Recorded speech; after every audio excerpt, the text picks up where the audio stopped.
கைலாயத்தில் ஒரு நாள் ஒரு அதிசயம் நடந்தது. 3 உலகங்களையும் ஆளும் சிவன் அழுதார். கண்ணீர் விட்டார். அந்த கண்ணீர் கைலாய மலையின் கற்களில் விழுந்தது. அந்த இடம் இன்னும் புனிதமான இடமாக இருக்கிறது என்று புராணங்கள் சொல்கின்றன. ஆனால் சிவன் ஏன் அழுதார்? பார்வதி என்ன கேட்டார்? அந்த ஒரு கேள்வி எல்லா உலகங்களையும் திரும்பிப் பார்க்க வைத்தது. இன்று அந்த கதையை முழுமையாக சொல்கிறேன். இந்த வீடியோவை இடையில் நிறுத்தாதீர்கள். ஏனென்றால் இந்த கதை வெறும் புராண கதை அல்ல, இந்த கதை உங்கள் வாழ்க்கையோடு நேரடியாக தொடர்புடையது. கடைசியில் நான் சொல்லப்போவது உங்கள் மனதை என்றும் மாற்றும். தயாரா? தொடர்வோம். கைலாயம் இமய மலையின் உச்சியில் இருக்கும் சிவனின் இல்லம். அங்கே எப்போதும் ஒரு அமைதி இருக்கும். ஒரு பரிபூரணம் இருக்கும். சிவன் தவத்தில் இருப்பார். நந்தி காவல் நிற்கும். கணங்கள் விளையாடும். பார்வதி சிவனோடு இருப்பார். ஒரு நாள் காலை பார்வதி சிவனிடம் வந்தாள். அன்று அவள் முகத்தில் ஒரு கேள்வி இருந்தது. சாதாரண கேள்வி அல்ல, ஆழமான கேள்வி. பல நாட்களாக மனதில் இருந்த கேள்வி. சிவா என்று அழைத்தாள். சிவன் கண்களை திறந்தார். பார்வதியை பார்த்தார். அவள் முகத்தில் இருந்த கேள்வியை கண்டார். கேளு என்றார். பார்வதி கேட்டாள். இந்த உலகில் மிகவும் வலிமையான உணர்வு எது என்று கேட்டாள். சிவன் ஒரு நிமிடம் அமைதியாக இருந்தார். அந்த அமைதி கைலாயம் முழுவதும் பரவியது. நந்தி நிறுத்தியது. கணங்கள் நிறுத்தின. காற்று நிறுத்தியது. சிவன் சொன்னார். அன்பு என்றார். பார்வதி சிரித்தாள். அன்பு என்பது அனைவருக்கும் தெரிந்தது. வேறு என்ன என்று கேட்டாள். சிவன் சொன்னார். இழப்பு என்றார். பார்வதி யோசித்தாள். இழப்பு வலியானது. ஆனால் அதுவே மிகவும் வலிமையான உணர்வா என்று கேட்டாள். சிவன் சொன்னார். அன்பு செய்தவரை இழப்பதுதான் மிகவும் வலிமையான உணர்வு என்றார். அந்த வலி 3 உலகங்களையும் நடுங்க வைக்கும் என்றார். பார்வதி சற்று நேரம் இருந்தாள். பிறகு கேட்டாள். நீங்கள் அப்படி இழந்ததுண்டா என்று கேட்டாள். அந்தக் கேள்வியை கேட்டவுடன் சிவனின் கண்களில் நீர் வந்தது. கைலாயம் திடுக்கிட்டது. தேவர்கள் திடுக்கிட்டனர். 3 உலகங்களும் திடுக்கிட்டன. சிவன் அழுவதை யாரும் பார்த்ததில்லை. சிவன் நடுங்குவதை யாரும் கண்டதில்லை. ஆனால் அன்று கைலாயத்தில் சிவன் அழுதார். ஏன்? சிவன் நினைவில் ஒரு கதை வந்தது. அந்த கதை சொல்கிறேன். சிவன் ஒரு காலத்தில் தனியாக இருந்தார். மகாயோகி, மகாதவசி, எல்லாவற்றையும் விட்டவர். எல்லாவற்றையும் தான் என்று அறிந்தவர். உலகில் எதுவும் அவரை பாதிக்காது என்று நினைத்தார். எதற்கும் பற்று வேண்டாம் என்று வாழ்ந்தார். அந்த நேரத்தில் சதி வந்தாள். சதி யார் தெரியுமா? பிரஜாபதி தக்ஷனின் மகள். சிவனை காதலித்தாள். சிவனையே கணவனாக வேண்டும் என்று தவம் செய்தாள். சிவன் அவளை கல்யாணம் செய்து கொண்டார். முதலில் சிவன் அவளை ஒரு சாதாரண நேசத்தோடு ஏற்றுக்கொண்டார். ஆனால் சதியோடு வாழ வாழ ஒரு மாற்றம் நடந்தது. சிவனுக்கு தெரியாமலேயே சதி அவர் மனதில் இணைந்துவிட்டாள். அவள் இல்லாமல் கைலாயம் இல்லை என்று ஆகிவிட்டது. அவள் சிரிப்பே காலை ஆகியது. அவள் குரலே இசை ஆகியது. சிவன் அன்பு என்பதை புரிந்து கொண்டார். ஆனால் அந்த அன்பின் விலையை அவர் அறிந்திருக்கவில்லை. ஒருநாள் சதி தன் தந்தை தக்ஷன் வீட்டிற்கு சென்றாள். அங்கே ஒரு யாகம் நடந்தது. ஆனால் தக்ஷன் சிவனை அழைக்கவில்லை. அது மட்டும் அல்ல, சிவனை அவமதித்தான். சிவனை இழிவுபடுத்தினான். சதி தன் கணவனை அவமதிப்பதை தாங்க முடியவில்லை.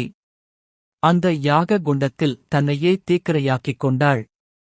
இந்த தகவல் சிவனுக்கு வந்தது. அந்த நிமிடம் கைலாயம் நடுங்கியது. சிவன் கோபமாக யாக மண்டபத்தை நோக்கி வந்தார். வீரபத்திரனை உருவாக்கினார். தக்ஷன் தலையை வெட்டினார். யாகத்தை அழைத்தார். ஆனால் சதியை மீட்க முடியவில்லை. அந்த இழப்பு, அந்த வலி. சிவன் சதியின் உடலை தோளில் சுமந்தார். உலகம் முழுவதும் நடந்தார். அழுதார். கதறினார். தேவர்கள் திகைத்தனர். 3 உலகங்களும் அழுதன. விஷ்ணு சக்கரத்தால் சதியின் உடலை 51 பகுதிகளாக வெட்டினார். அந்த 51 பகுதிகள் விழுந்த இடங்கள் சக்தி பீடங்களாக ஆயின. இன்றும் அந்த சக்தி பீடங்கள் இருக்கின்றன. இன்றும் மக்கள் வழிபடுகிறார்கள். ஆனால் சிவன் அந்த இழப்பிலிருந்து மீளவில்லை. தவத்தில் ஆழ்ந்தார். ஆழ்ந்த தவத்தில் ஆழ்ந்தார். யாரும் அவரை அடைய முடியவில்லை. யாரும் அவரிடம் பேச முடியவில்லை. உலகம் தவிக்கும் நிலை வந்தது. ஏனென்றால் சிவன் தவத்தில் இருந்தால் உலகில் படைப்பு நின்றுவிடும். அழிவு வந்துவிடும். தேவர்கள் பரிமேல் அழகர் வந்தனர். நாரதர் வந்தார். பிரம்மன் வந்தார். ஆனால் சிவனை தவத்திலிருந்து எழுப்ப முடியவில்லை. அந்த நேரத்தில் ஒரு முடிவு எடுக்கப்பட்டது. சதியே மீண்டும் பிறக்க வேண்டும். சிவனுக்கே மீண்டும் மனைவியாக வரவேண்டும். அதுவே தீர்வு என்று தேவர்கள் சொன்னார்கள். சதி ஹிமவானுக்கும் மேனகைக்கும் மகளாக பிறந்தாள். பார்வதி என்ற பெயர் பெற்றாள். பார்வதி சிவனை மீண்டும் காதலித்தாள். தவம் செய்தாள். சிவனை மீண்டும் திருமணம் செய்து கொண்டாள். இது அனைவருக்கும் தெரிந்த கதை. ஆனால் இதோடு கதை முடியவில்லை. பார்வதி திருமணத்திற்குப் பிறகு ஒரு நாள் கைலாயத்தில் சிவனுடன் உட்கார்ந்திருந்தாள். சிவன் அவளை பார்த்தார். அந்த பார்வையில் ஒருவித நடுக்கம் இருந்தது. பார்வதி கேட்டாள்.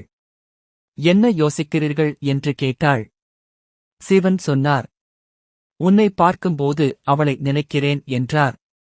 அவள் என்றால் சதி. பார்வதி புரிந்து கொண்டாள்.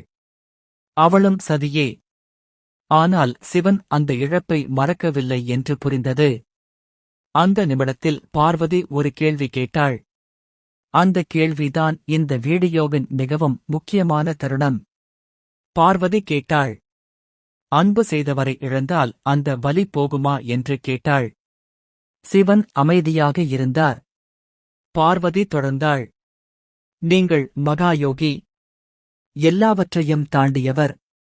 ஆனால் அந்த இழப்பு வலி உங்களையும் விடவில்லையே. அப்படியென்றால் அந்த வலிக்கு தீர்வே இல்லையா என்று கேட்டாள்.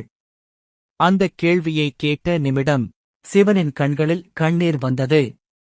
அது கோபக் கண்ணீர் அல்ல, அது வலி கண்ணீர் அல்ல, அது ஒரு ஆழமான உணர்வின் கண்ணீர்.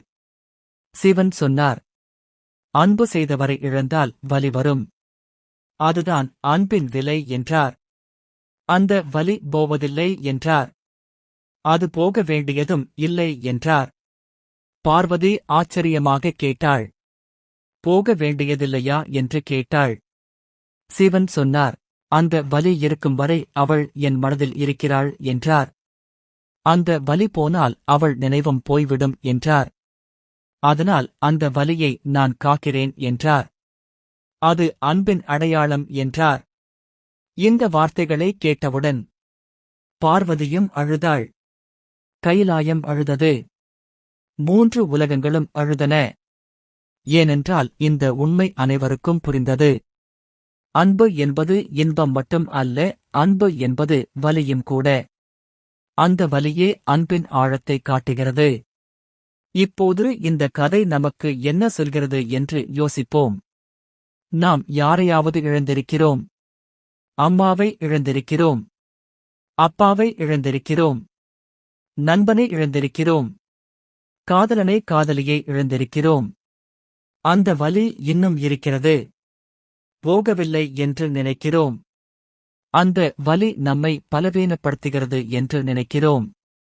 ஆனால் சிவன் சொல்கிறார். அந்த வலி பலவீனம் அல்ல என்றார். அந்த வலி அன்பின் ஆழத்தின் அடையாளம் என்றார்.